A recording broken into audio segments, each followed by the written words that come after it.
Well, good morning, and good morning. How's everybody doing today?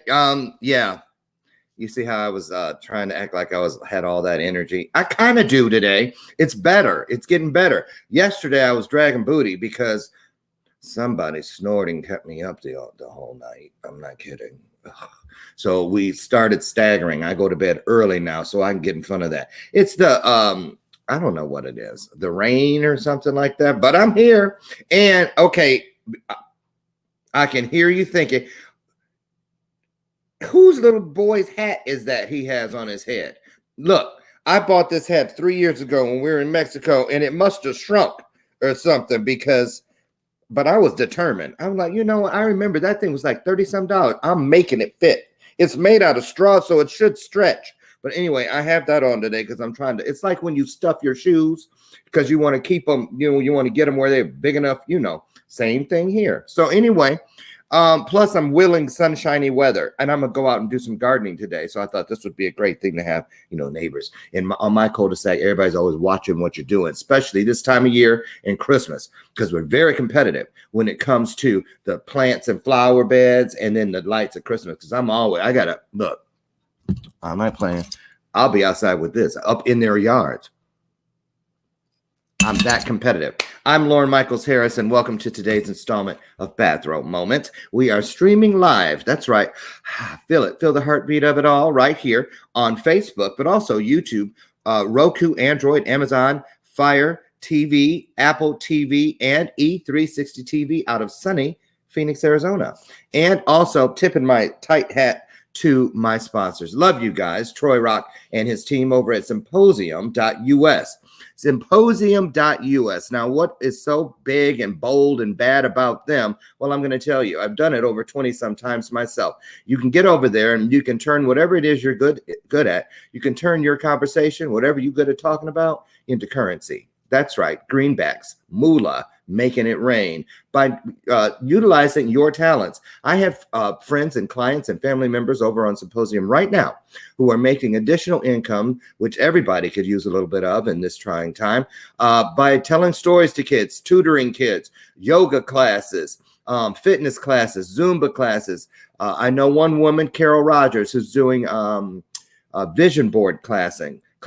So how to write, anything that you're good at. People are looking for things to learn, to improve themselves right now, being stuck at home. So get over to Google Store, or the App Store and download the app for symposium.us today. I'm telling you, you might be surprised at what you find, and you might even end up surprising yourself. So last night, did you catch hold on, I'm looking for something.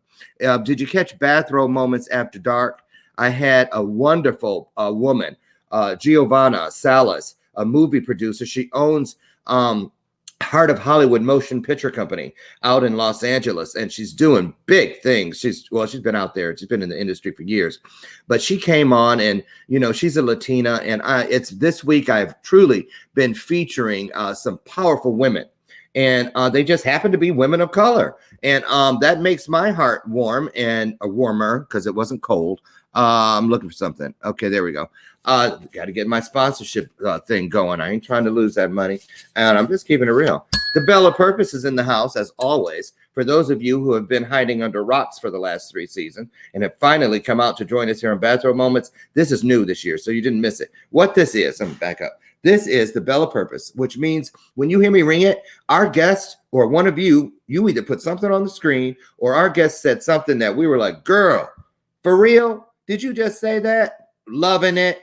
This means this is your chance to throw some hearts up on the screen, some thumbs up, some likes, something. Shout amen, hallelujah, do a dance, a jig, something. Because, when we hear things that we can say, now I believe that, I'm affirming that, I receive that, we need to let others know. We need to let others know. People are taking stuff and putting it inside their mindset that ain't got no business being in there. So those of us who know better, those of us are here to change the world. When you hear something that is worthy of an amen, hit the share button. Call somebody up. Start a watch party. Anything to get it into the hands and hearts and minds of others, okay? It's just that easy. We all, quit playing. We all know we want to innately be a part of something greater than ourselves. And it's just that simple. When you hear something great come from our guest today, throw some hearts on the screen and share it with someone you love. So who is here today? Well, if you hear the wings fluttering, it's because we have an angel in the house. We do. Angel in Livest, and she told me she remembers. It's easy to remember her name because she always says, "I'm the livest one in the house." So it worked because I was going Livest. Now I get it. Loving it. So she's a best-selling author, a visionary, CEO, and 2019 Communicator Award recipient. We'll talk about that for her radio program, The Woman Behind the Business Talk Show.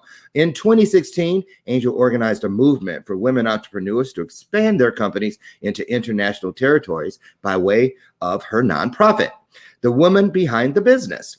Since its inception, women from across the globe annually convene in Nassau, Bahamas, where the first international chapter was formed. She's the CEO of DC Media Connection, and we'll talk about that, and just all kinds of stuff. There's a book, she's in magazines, but if I told you all of it, there'd be nothing for her to talk about. But here's what we're going to do today. I'm going to do things a little differently to give you a little taste, okay? So I'm going to let you guys take a look. I found a little something that says, get to know Angel Livest, the woman behind the business. So I thought, well, it's short, it's sweet, it gets to the point. Why not? So sit back, take a look at this.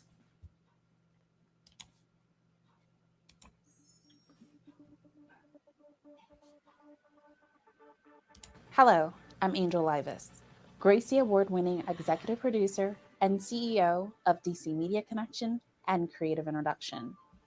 I love storytelling. When I was in college, a professor once told us that our role as journalists was to be a voice to the voiceless, and I instantly fell in love with that concept. For nearly 20 years, I've worked to be that voice and to help others gain theirs. 20 years? I've had the distinct pleasure of serving as executive producer for many award-winning hosts, such as Larry King, Jane Pauley, among others. One of the compliments that I receive most often from clients and colleagues relates to my personable personality and ability to make others want to excel. How do I do this? To be honest, I believe it is my innate gift. I believe that my purpose in life is to help others succeed. So whether it's through emceeing events, digital storytelling, assisting clients with branding, social media, or providing PR services, my goal is to bring the story to life, bring your story to life, and at the end of the day, bring your vision to life. Okay.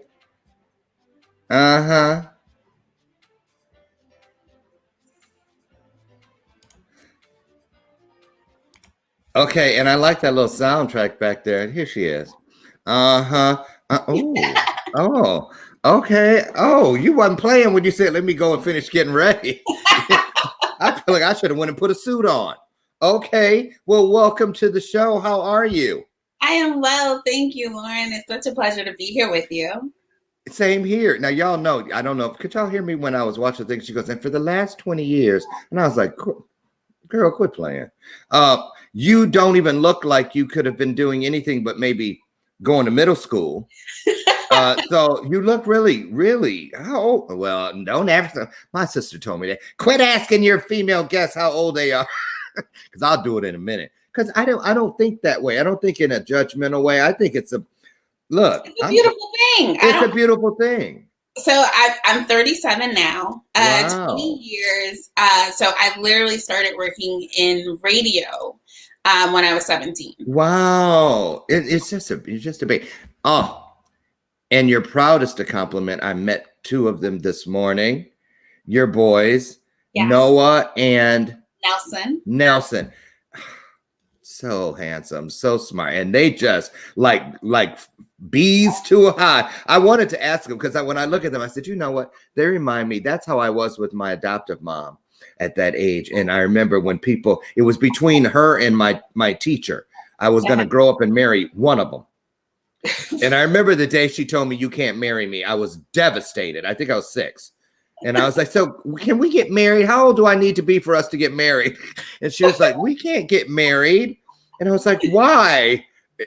So I look at them and the way they were loving on you. It's just, so you have a beautiful family. Thank you. You do. So tell everybody where. Hold up. My children are beautiful, but I am single. Let me just be clear. Oh, you are. And that's another question I wanted to ask. Oh, is a daddy in the picture? But again, the women in my family, I swear, it's like I'm glad for this social distancing just for that alone. Because when we get together, especially during the summer, and they've been watching, you remember that show? All the older women. You had no business asking that girl, blah, blah, blah, blah. And I mean, they act like they want to go. I'm surprised they haven't said, go out there and get me a switch. Right. You know how they used to say, go get your own switch? Yeah, and you better not break, right? Or you're going to get another whooping, right? So anyway, but I love that because we all need people in our lives that tell us what we need to hear and not always what we want to hear. But so you're single. How can that be?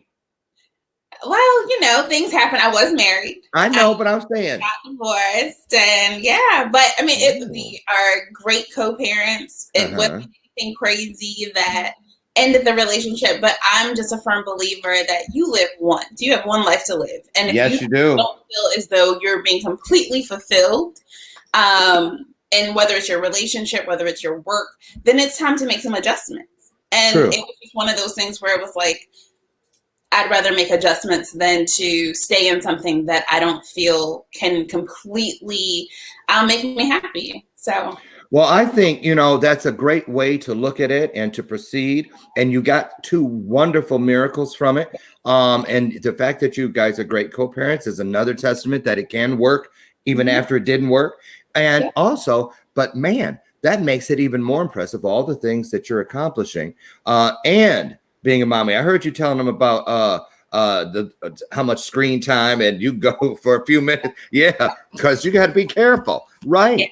Yeah. And you have boys, so I know those two, and they look like little football players. So when they start running and ripping, stopping them. But I will say, God knew what He was doing when He gave me boys. Because I used to play football. I used to play co-ed flag football. So I definitely, as much as I'm very, I don't think I'm prissy, but I definitely, know how to act like a lady. But I definitely enjoy sports and outdoors. And okay. All okay. So the future guy, let me see. Let's say if it was, you ever seen the show Power? Yeah. Ghost? Mm-hmm. Yeah, wait a minute. All I can say is, girl. So, hopefully, your ghost will come along. Lord. Okay, someday my ghost will come. Anyway, if you guys don't know who Ghost is, you need to get over. I don't know what rock you hiding under. My husband and I, we be sitting there, popcorn. We eat whatever we eat and be all over the floor, all over the couch. We be missing our mouth. Ghost.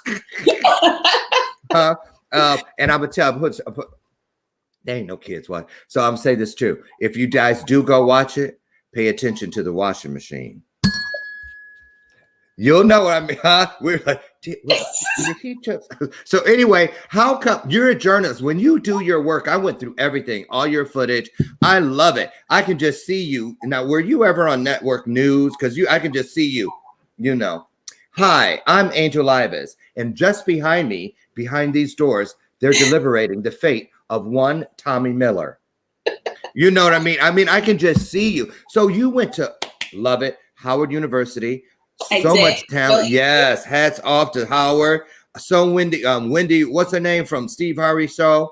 I'm friends with her ex-husband. He lives here in Chicago, who will remain nameless because she ain't coming to whoop me for mentioning him in the same phrase as her.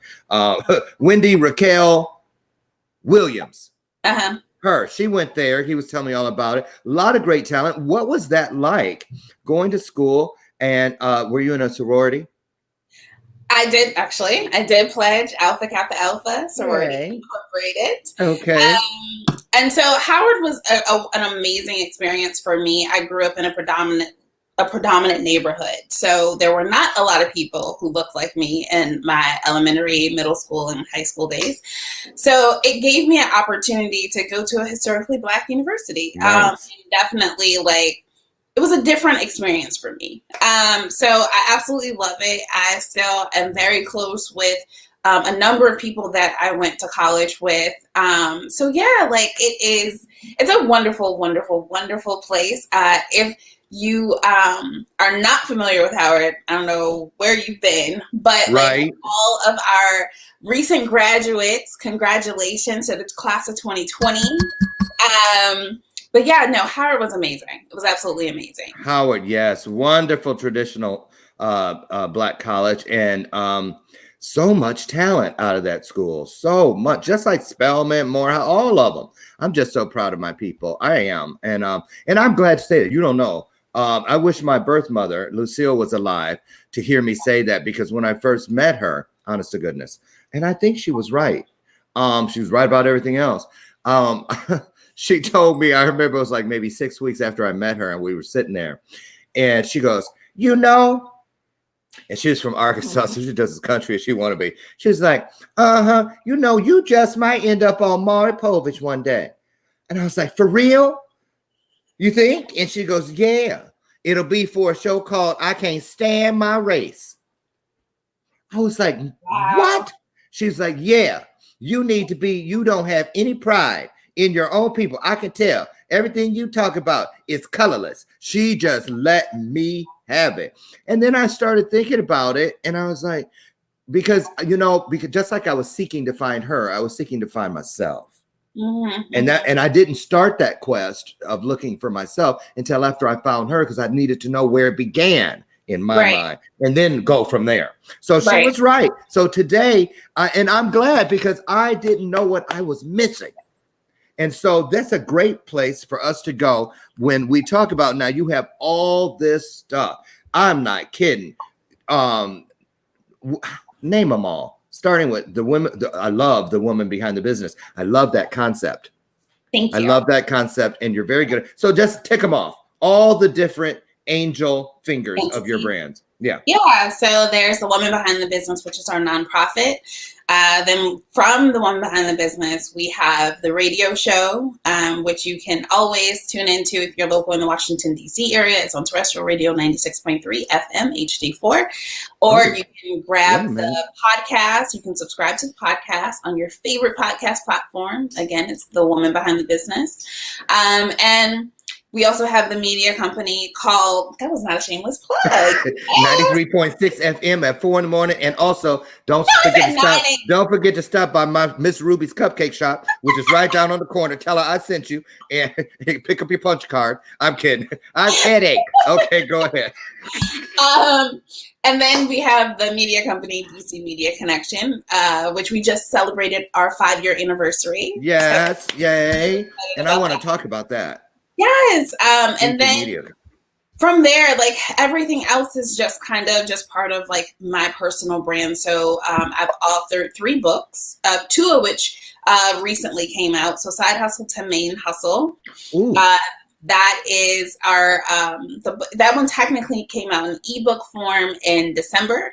That one will be available in print starting in June 2020. Right. Our newest book that came out like earlier this month is called Her Therapy. And that is all about balancing life between mom and boss and managing mommy guilt, because it's a real thing that we don't really talk about. And the guilt of doing things, going to work, and like, oh my God, I can't go to their soccer game, and what kind of mother are you? That kind of stuff. Oh yeah, like so what I've noticed is extremely prevalent in high achievers or overachievers. And I definitely fall in the overachiever category. And I told you that I would probably talk about this, but like leading up to me being able to have children, I had 5 miscarriages. And those miscarriages are what I believe is something that I had to go through so that I would not lose focus of why I had my children and how important they are in my life. And so from that journey to now, it's been very, I've been very intentional with how I integrate my children in not only my life, but really paying attention to what are their gifts, what are their talents, and how can I integrate that in the things that I can, we can do things. I want us to talk about something really quickly because I was shocked. I had no idea. And since you brought it up, if we could just touch on it for a second. So, because someone out there needs to know, because I really didn't. Okay. You said leading up to your beautiful sons, you had 5 miscarriages. Now and you just said it and we just went on and strolled right on past it. Now, I have a family member last year when we did the Power of We Symposium. That's my give back arm to the kids. We were in Atlanta and I had a family member who lives in Florida who was going to drive up and be there, be a part of it to support. And then she realized that the date of it fell on the date that she had a miscarriage 30 some years ago, I think. And she was like, that day is just never a good day for me. And I'm going to have to take a pass. And I was like, okay. But then, I was like, really? That long, that much? So do you know what I'm getting at? Who knew that? And I'm leaving Side Hustle up so we can get to that next. But what's that? What is that? I mean, it's a real thing, isn't it, for women? So I think it depends on the woman. Okay. I am definitely cut a little different. So my first one was the worst. I can't say that I ever birthmarked and said, this is the day that this happened. That just wasn't me.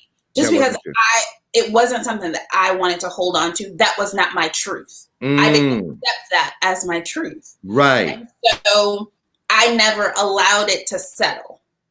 And I think some women, they allow it to settle and it's heartbreaking.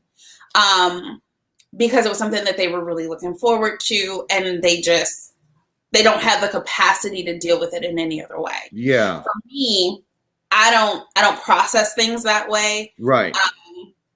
And so I never allowed it to become a thing, which is why it kept happening. Like, so literally it happened for 2 years back to back and they were all like reoccurring. And so it was one of those things that I just made the decision, like, this is not what it's going to be. And I remember after the 4th miscarriage, I remember I was already seeing a specialist after the 3rd one. After the 4th, they took us in and the specialist was saying, we just want to let you know your likelihood of being able to have children is really, really low. I think it was like less than 25%. Oh, wow. And at the time I was in my 20s. Oh. And I'm like, again, I don't receive what you're telling me. There it is. And so he went through all of these different things and said, at this point, we recommend that you come in. We can do an artificial insemination. We can do all of these things. Yeah. And told me the price. And I was just like, okay, I hear you. And I just kept going. Yeah, I just kept going. So again, it depends. And I want to be very sensitive to some because I have friends and family who have had miscarriages and it's different for each woman. It's totally different depending on the person. Okay. But it's definitely something that needs more conversations around. It does, especially for men. Oh yeah, because they have no idea, like to how to process it and how to be sensitive to it. It's the kind of thing you don't know what to say. Exactly. I was like, when she said it, I was like, okay. Oh, look at the time. Gotta go, cuz because I was like, oh my god, it's. I put it right in the category of when I was a kid and my mom would say, oh, okay, ride your bike up to Kroger's and get me a box of tampons. I'll never forget the first time. I was like, excuse me? It took me about 4 hours to get in and out of that store because that's a whole nother show. But anyway, okay. So you, and let me just say this. So, and when you did conceive with your oldest son, he's 5, right? 7 and 5. The 7-year-old. Were you fearful through the pregnancy because of all those miscarriages? You had released it, and when it was gone, it was gone. Yeah, like I didn't harbor it. I know that my ex-husband, he had difficulties. I think because like Like we were not want to get too excited. Yeah, like we were not intimate the entire pregnancy. It was just like this thing. And again, like I understood. But at the same time, I'm all about just owning my truth. Right. And accepting what I believe to be my fate. He didn't want you to do nothing during that pregnancy, did he? Most things he didn't care about, but we wasn't having sex. I'll tell you that. Yeah. He's like, I ain't killing. Okay. I mean, it's and guys, that's a book that needs to be written. There's probably some out there, but we need more conversation, like you said. So tell us about what you choose. Did you want to talk about Side Hustle to Main Hustle, the book? Yeah, okay. Yeah. So tell us about it. And Side Hustle to Main Hustle is all about transitioning into full-time entrepreneurship. It is, so the subtitle is The Owner's Manual to Full-Time Entrepreneurship. And so the goal of that book is to help people who have been straddling the fence. I say, okay, this is what I'm going to do, or it's not what I'm going to do. But it gives you a roadmap to do it and be successful in that transition. So we go over everything from the inside out. So believing in yourself. How do you execute getting everything together? How do you hold yourself accountable? What does that look like? Do you have the right support system? And can you be truthful and very transparent with your brand?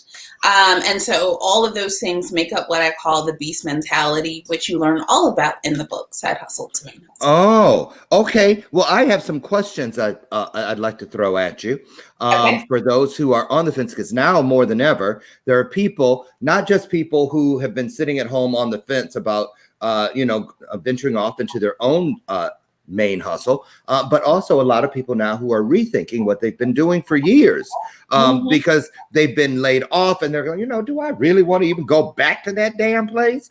I had somebody yesterday, one of my coaching clients, who said, yeah, I'm tired of these 2 jobs. I quit one yesterday and I'm going in and quitting the other one tomorrow because I finally got the nerve to go ask the place I really wanted to work at. And the guy said, well, yeah, I wondered why you never came and asked me, and I'm like, wow. So people are doing a lot of reinventing during this pandemic. And so I want some tips from you, but right now we're going to take a pause for the cause and see what's going on with my sponsor. Okay, we'll be right back in just a second. Stay with us.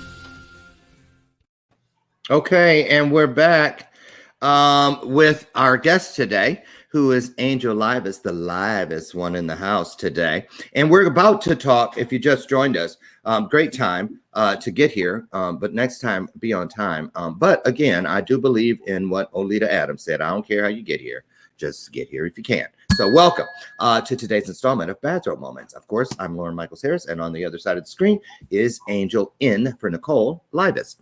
And so, Nicole, we were about to get into some tips, if you will, for people who are, and this is a real thing. This is a real thing. So you guys get your pen and paper handy, or hit the record thing on your phone, whatever you need to do, because I got a feeling some really great stuff is on the way. What would you say to people who are sitting there trying to assess or ascertain, how do I do this? I'm home. I got all this time. I got to be here. I can't go back because here's something a lot of people are dealing with.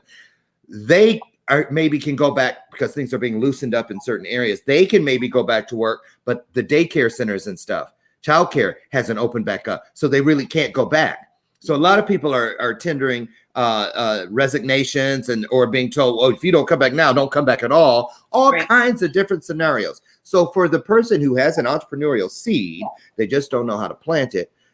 Okay, let's hear from the master gardener who wrote the book about it. What is the process that you recommend so people are at least they have a possibility of being successful? Because if you don't do it in the right order, you're working against yourself. Go ahead. So the number one thing is, for me, I believe that it requires you to be able to believe in yourself. And the whole thing around believing in yourself is so important, because you're going to be told no, you're going to be rejected, you're going to have people who don't show up for you that you think should be showing up. You're going to go through some things. And so if you have that foundational element of believing in yourself, then that to me is the most important element.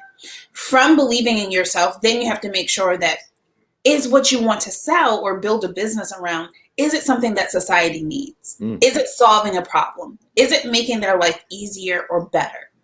If it doesn't, it might be a hobby, right? Yeah. It might be something that you just do on the side that you just enjoy to do. But you want to make sure that your business idea is going to solve a problem. It's going to make somebody's life easier. Otherwise, why would I spend my money on whatever the services are or whatever the product is? Okay. From there, you want to make sure that you have your business structured. So writing a plan. And I am not one of those people who feel like you have to have a 500-page business plan. Yeah. There are very, very successful businesses that started off in a diner on a napkin. Okay. And so taking the time to just write out like a one-pager even. Yeah. What is the overarching goal of this business? How are you going to market it? Who is your target audience? Look at you. I keep it. I keep it because it's right here on my desk. I keep it all the time. Joe did. It's and because that's real. Yes, real. Most successful people, when that idea hits you, you're lost in that moment, and you don't care what you have to write on a back of an envelope, a napkin, that's right. Whatever. You're going to get arm. Exactly. And so, I mean, not to be like quoting scriptures, but the Bible says, make the vision plain. Like you have to write it out. Girl. Write the vision, make it plain. And so in doing that, you're able to take the idea from just a concept to now something that's tangible that you can share with the different resources to help you manifest it. That's right. And so from there, then you're going to work on your foundation. Like, what does this need to be? Is it an LLC? Is it a sole proprietorship, which I don't know? Is it a corporation, an S corp? Understanding what each of those elements are and which one will work best for your business idea. Perfect. And just from all of that, she knows so much. And then from there, you just want to have an understanding of your financials, which is to me the number one thing that holds people back from making that. That's the place that people say, "I'm with you." Okay. Got it. Got financial. Bye, girl. You know what I mean? It intimidates people. It scares people. And why is that? So it's two worlds, right? You have your financials and do you have access to capital? And then you have financials as, can I survive and just do this one thing without any other source of income? That is scary for people. If they are used to, having that regular paycheck coming into their account, knowing that good and well that they may not even be working that hard for it, sure. Just knowing that money is hitting their bank account, it's a sense of reassurance. When you're in business, you only eat what you kill. Okay. So if you're not out there grinding, that was a good then one. You're left like, okay, well, how am I going to pay for whatever it is that I want? How am I going to live in a house? How am I going to buy my car? How am I going to, afford all of the different things that I am used to having? And so again, going back to that belief and having that confidence, that's why I say that's the root of really being able to build a successful and sustainable business. Okay. Now, once you have all those in place, who are you targeting? Who is your audience? And I always tell people just to think of one person. Don't think of servicing the entire world. Mm-hmm. Drill down to the nitty gritty of who needs what it is that you're going to be selling. And if you can target that one person, they have a million other people who have the same problem, who have similar situations. And so they really want to be able to find a solution. And if you're that solution to them, speaking to that one person, it will kind of like a domino effect or a waving effect that will hit everybody that falls in that category.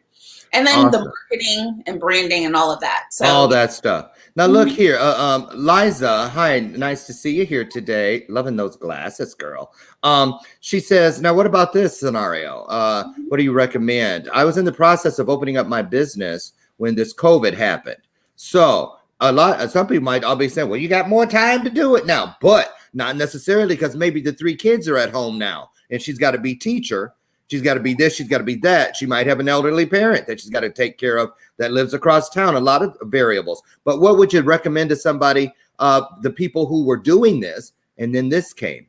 Should they stop? Should they abandon ship, bail out, keep going? Keep going. So, okay. If you were here earlier, then you know that I am a single mother of 2 children. And even with my my children and all of my responsibilities, because now I'm teaching 2 kids, along with running various businesses, right? Keep going, right? If this is something that you really want, it may require you to stay up till 2, 3 o'clock in the morning to get it done. Right. So you just have to decide how important is this goal of yours. And so I can speak for myself. I homeschool my children during the day. We wrap up a little later because sometimes I have things like this in the morning. But my children understand. They know, hey, when mommy's on, we stay in this room. This is what we're allowed to do. And you just you prioritize it, right? I would definitely recommend getting a calendar that you can literally write down by the hour. How are you spending your day? What are you spending your time on? Because if you don't document your time, if you're not making it a priority to be intentional with how you spend your time, then your time will just completely just go by you and you'll be like, well, what did I do today? Right. What did I accomplish to work towards this goal? And so definitely take the time to document and figure out how you're going to spend your day. Now, if your business was registered, meaning that you registered and got your license with your state, then you were eligible to be able to apply for some of these grants and some of these loans that are available. So if you were in the process of transitioning and you had everything kind of like up and running, there are tons of grants out there to help you still be able to move forward with birthing that vision that you have. So don't allow this situation to make you feel like, I was going to do this. No, this situation, in my opinion, situation should propel you to want to do your own thing even more. Because there's over 37 million people who are on unemployment. So at any given time, your employer can say, thank you for your service, but right now we don't need you. And so if that can happen with your employer, with you being the employer. So exactly. You just have to decide, how are you going to utilize this time to make your vision a reality? Good tips there. And I hope that helped our girl out there who was thinking, Liza.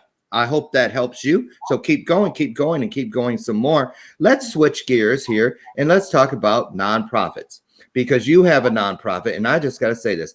Not everybody needs to start a nonprofit. There, I said it. I mean, so many people, everybody think, oh, you know what? Oh, I need to have me a nonprofit. Oh, I want a nonprofit. And I don't know. I think it's a combination. Some people think, oh, I can get grant money, free money, this, that, and the other. But a lot of people that start nonprofits need to just have a hobby, or attach their wagon or their kite, if you will, to an existing nonprofit with the same mission. Instead of quit trying to duplicate the wheel over and over and over and over and over and over and over. So talk about your nonprofit, how you got to to the demarcation line where you said, okay, I'm going to do this, because a lot goes into it. I feel, and I want to know how you feel about it, I think one of the most important parts of a nonprofit is your board. Mm-hmm. No, I agree. So talk about your nonprofit. First of all, the name? The Woman Behind the Business. Okay. It's the nonprofit. And it's so funny, like, you mentioned some of your nonprofits to just be a hobby. Mine started off as a hobby. I did not go into it expecting to start a nonprofit. It was never a goal of mine. It was not a thing. Okay. Right. Mm-hmm. Essentially, my for-profit DC Media Connection was being recognized for the work that we were doing and our growth and all of those things. And they were, it was a show that we were on, and the women got together, and I realized, like, hey, there's all these amazing women who are helping each other, but they're at this level. What about, how are we going to raise up the next generation of women business owners?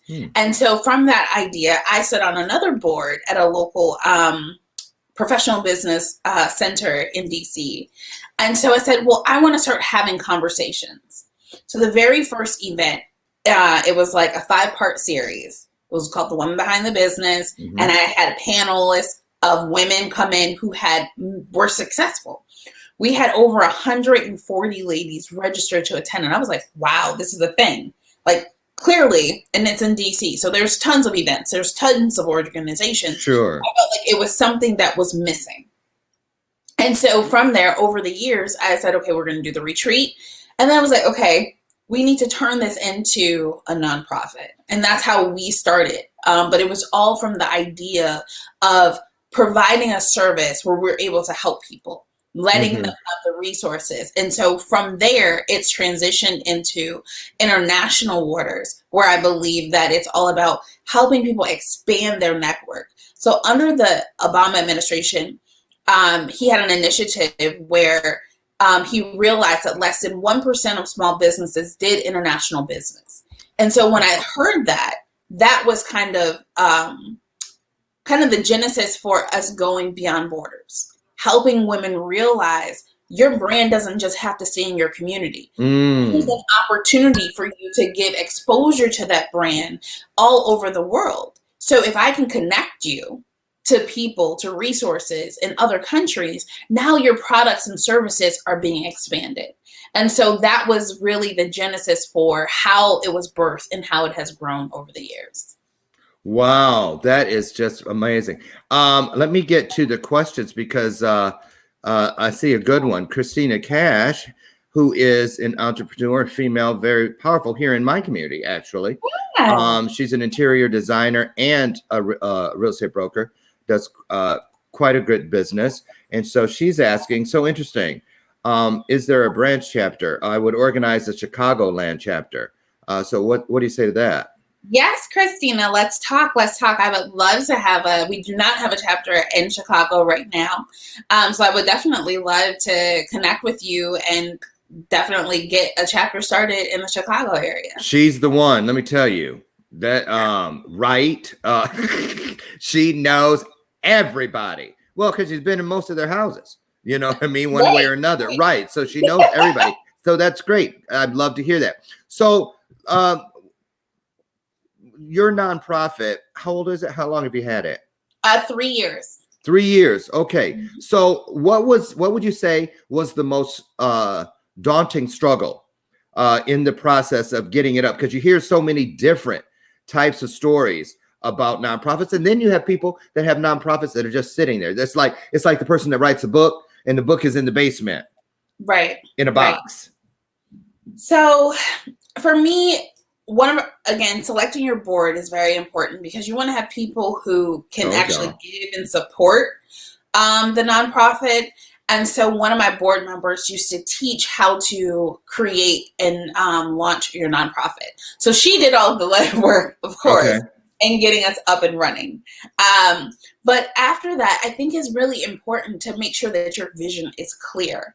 I think it's very important to make sure that you can articulate what that vision is and allow people to take it and create what it needs to be in their community. So like I said earlier, I think you mentioned it, our first chapter was created in the Bahamas. Right. What I might deem as really important resources here in the U.S. may not be the same in the Bahamas. So understanding that each community is going to require different information, different, they have different problems. Mm-hmm. So trusting mm-hmm. that the foundational element of that nonprofit is what that foundation is, but allowing the leadership in whatever jurisdiction or country for them to really be able to have the freedom to say, this is what our people need. This is where we're falling short. See, that's great right there, because I'm going to tell you something that I noticed, because I have a lot of guests that come on, female guests, that have something, some piece of their brand or their mission is geared to the empowerment and the support of females. You know, it's like a thing. It's like a fad almost. You see so much, and I'm like, it seems like it's so saturated. And when I get coaching clients, they say, "Oh, I want to do a female retreat," or "Oh, I want to write a book on female this," or "Oh, I want you to help me develop a speech that speaks to this type of female empowerment." And it's very challenging because there's so many fish swimming in that pond.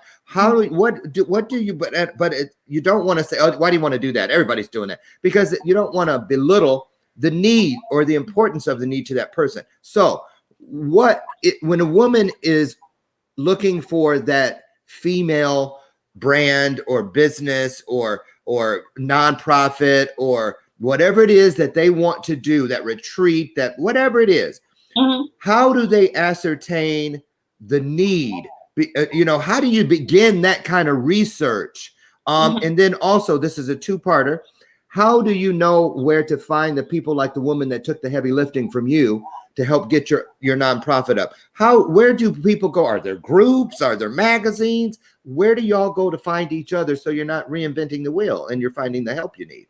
Okay, so I'm going to, recently this came to me, okay? Okay. So this is probably my second time talking about it. Mm. I believe that there is a process with the root word store, STOR. Okay. And that process starts with your story. Remember in my intro, I talked about I'm a storyteller at heart. Yes. Your story. Your story is the one thing. Well, actually, before I go through to your story, mm-hmm. your storm. Ooh. Your storm is your personal testament of a particular situation or occurrence that you've had to make it through. Mm. You have something that you have gone through that maybe nobody else has gone through. So that storm becomes your story. That's right? From that storm, you really have to embrace everything that you're going through in that moment, which is really why I think that this whole COVID-19 situation is so important. Mm. Embrace the storm. From the storm, you build your story. Your story is your testimony. Your story is how you connect to other people. Your story is how you touch the hearts of others so that they can feel how you felt, and it will resonate with them to the point where they will say, I get this person. I understand what she's been through. It takes away the filters. It takes away whatever that person has accomplished. And now you are able to connect with that person on a level that you may not have thought possible. From your storm, creates your story. And your story generates your store. Your store is your storefront. How are people going to buy from you? What is it that you are able to provide to them that nobody else can provide to them? Because you've been through something that now you can sell to them, and now you've built a business around that, right? And so that is how you connect to whoever your target audience is. That is how you connect to the people who need what it is that you have. They will start to gravitate towards you. You will be like a magnet, but you have to own your storm. You have to tell your story in order to build your store. Girl, you see, I was choked up. See, right? Yes. Y'all better write that down. Better yet, you know what you should do? You should get over either here or here and continue this dialogue. I told y'all. See, didn't I tell you it was a week? Giovanna Salas, the movie mogul, is on here watching, and she's like, now I know why we were connected. Just like Christine Cash. See, that's the law of attraction.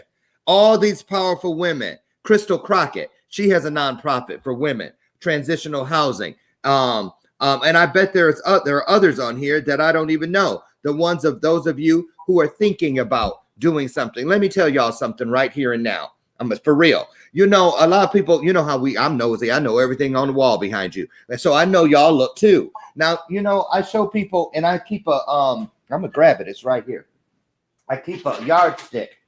So when I'm in interviews or I'm on a coaching call or whatever, and people, when they come to the house here, you know, we have some space upstairs, and those hallways up there have stuff just like this on it. But you know what? I tell people exactly what you just said. I don't have this stuff hanging. So I can say, oh, see, this is when that happened.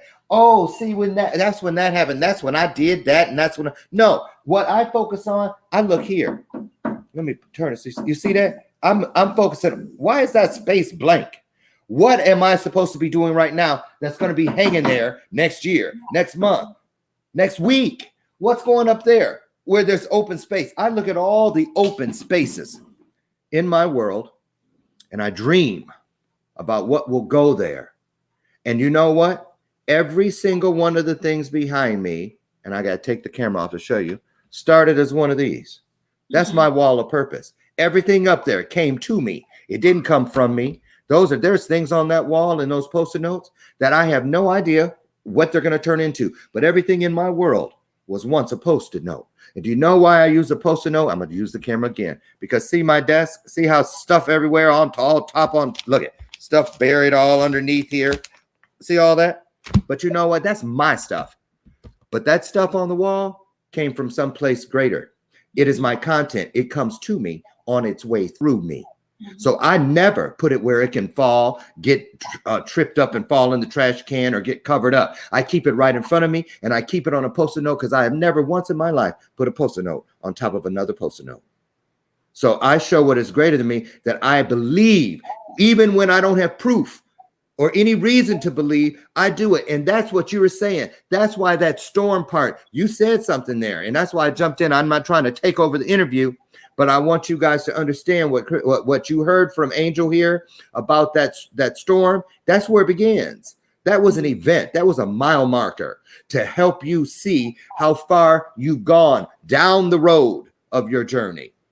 That's all. It wasn't meant for you to live in it. It's there. So that's your rear view mirror. Those things, those storms are there for you to look in every now and then to remind you of where you've already been. You've lived the hard part. Now cash in on it. Get to your store and get there with the quickness while you're playing now more than ever. So, man, this hour, I hate when the hour goes by so fast, you know, and this just in. I'm just kidding. Because I know you're a journalist.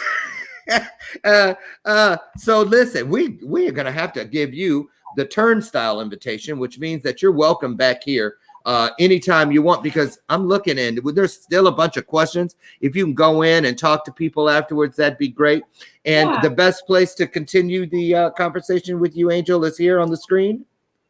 Yeah, no, absolutely. Definitely. I would say right here, or definitely on social media. The handle is at Angel and Livis. Yes. I would say on Instagram right now. I know we're on Facebook, but yeah, so Instagram, I'm very responsive. So you can definitely there. Please follow me. I would love to add you to our network. Yes, absolutely. And you're going to be seeing more of Angel. We're going to be working on the female version of our generational healing series. That is the male version is May 25th. Here on Bathrobe Moments and live streamed all over the world. So you'll see that. And then we'll start promoting the one that Angel is going to help us pull off. And it's going to be incredible. Angel, I just want to say thank you so much for everything you've done, everything you're doing, and everything I know you will continue to do. You're a true blessing. And for you all out there, if she just talked about it, she wouldn't be on the show. But she got up and she did something about it, and it manifested. She has it all, or so it seems. When I say she has it all, I mean she's got the shit days. She's got the people that hate on her. She's got all the stuff that the rest of us have. but you can still make it work. It's what you're here for. Angel, thank you so much. You truly live up to your name. I'll give you that much. Thank you so much. And I can't wait to get you back on here. Stick around after here, and I want to talk to you about something before I release you. And anything you want to say as a final Jerry Springer kind of thought to the folks? No, I would just go back to that belief. Don't allow your personal thoughts to your negative personal thoughts. Like, I mean, I don't know how many people know this, but we have over like 60,000 thoughts, and the majority are negative. Don't allow those negative thoughts to hold you back. You are amazing. You are brilliant. You are beautiful. And you have a burning passion inside of you. It's time to manifest it. There you go. Couldn't have said it better myself. Listen, you guys, get out there and do what we do. Every situation that you encounter and every person today, if you just simply do one thing, make a commitment to leave those things a little better than the way you found them, you'll find that you are changing the world one spark at a time. If you cannot see the blessing, then how in the world do you expect to ever be the blessing? Find your way to the nearest mirror and look at the blessing that you wake up with every day. I'll see you back here tomorrow morning. I've had a couple more women doing something very powerful called the People Tree, a storytelling thing that is selling out in droves all over the Chicagoland area. And they're going to tell you how they did it, why they did it, and what's coming next during the pandemic. So I'll see you here 8 a.m. Central Time, God willing. I'll meet you out on the front porch and we'll do it all again for another episode of Bathrobe Moments.